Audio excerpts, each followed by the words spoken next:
Good morning, passengers. This is your captain speaking. Flight attendants, please prepare for the gate departure. Welcome aboard Flight 219. At this time, please make sure your seat backs and tray tables are in their full upright position and that your seatbelt is correctly fastened. We will be taking off shortly. Welcome to AIR, your news to fly with. I'm your chief flight attendant, Erica Breeze. And I'm your co-pilot, Cap Wingman. We hope you enjoy the news and your flight. And now, I'll direct you to Julia Merrifield for your flight safety regulations. Make sure to look through the safety guidelines under the seat in front of you. We want a safer flight than the one in the Swiss Alps.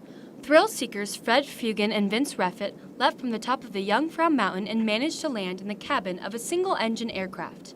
They were wearing wingsuits.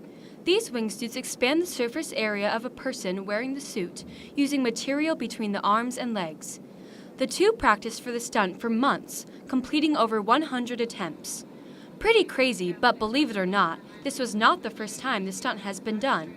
Another flyer did it 20 years ago, jumping from one plane to another. We don't recommend trying it out of our plane, but remember, the floor will illuminate with arrows if there is an emergency landing. I think it's safe to say that we've all had some pretty close calls with missing our flights. Well, this Ryanair passenger took missing his plane to an extreme.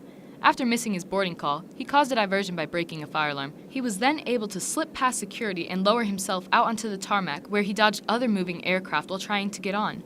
Airport security quickly ended his desperate attempt to flag down the jet, and although multiple security regulations were broken, the pilot agreed to let him in. Although he was able to fly, we advise talking to the gate agent with any issues. In other aviation news, it's a sad day in the blimp community after Goodyear has decided to discontinue the classic blimp's spirit of innovation. But fear not, dirigible enthusiasts. Goodyear has decided to replace the blimps with a new semi-rigid design. While it won't technically be a blimp because it no longer requires inflation, it will still have the same look when viewed from the ground.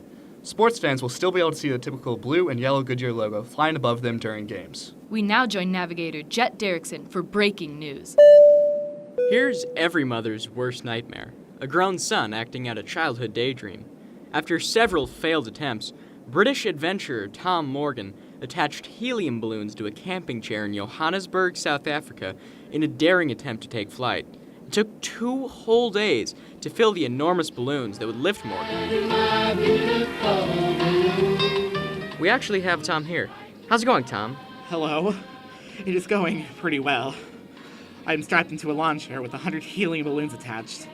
I have risen about 8,000 feet in the air and hope to travel more than 15 miles. I have nothing but a camera, a walkie-talkie, and some other safety supplies. But aside from the obvious fear of falling out of this lawn chair, this is a once-in-a-lifetime experience. Currently, I feel terrified, but excited. How far have you traveled today? Well, since I left this morning, I've already gone around 10 miles. Tom, you sound nervous. How do you get down? Oh, I have a knife to cut the strings. What if you drop it? What if I drop? Ah! I just did. What are you going to do? I'm gonna have to pop the balloons with my teeth. Your teeth? Well, I can't pop the balloons with a GoPro. Well, Tom, we'll let you concentrate. Stay safe. I sure hope Tom makes it down softly.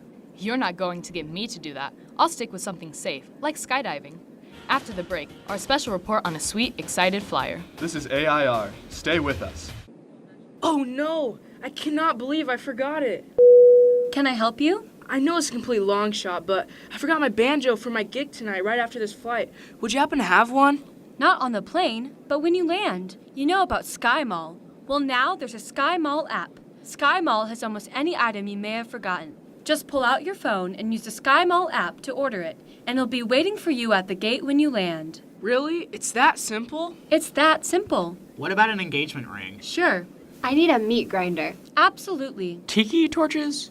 It will be there when you land. The new SkyMall app. It will be there when you land. Welcome back to AIR. Let's have a quick check on the weather. Davis St. Cloud joins us with the outlook.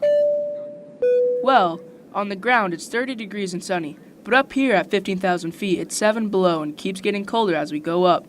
It will be 56 below by the time we reach our cruising altitude of 36,000. But the cabin temperature will stay at 72 degrees, right, Davis? Oh yeah, right. And it'll be 42 when we land, with a slight chance of rain. Thank you, Davis. Now here's Rebecca Ayrson with our special report on a great way to enter the flight cabin. As 2-year-old Guy Yakubovich boarded his flight to North Carolina, he began to fist bump the other passengers. His mother says he does it every time he boards a flight. Ironically, he learned to do it when he was around 18 months. We were waiting on the tarmac and he was getting antsy, so I let him run around the aisle a little bit, and these guys behind us taught him how to fist bump. Southwest Airlines shared the video on social media, and it received around 70,000 likes. His mother says she's very proud of him, saying, "When can you make 70,000 people smile in one day? Most people can't say that, and he's only 2." That is too sweet. We should all have that attitude when we fly.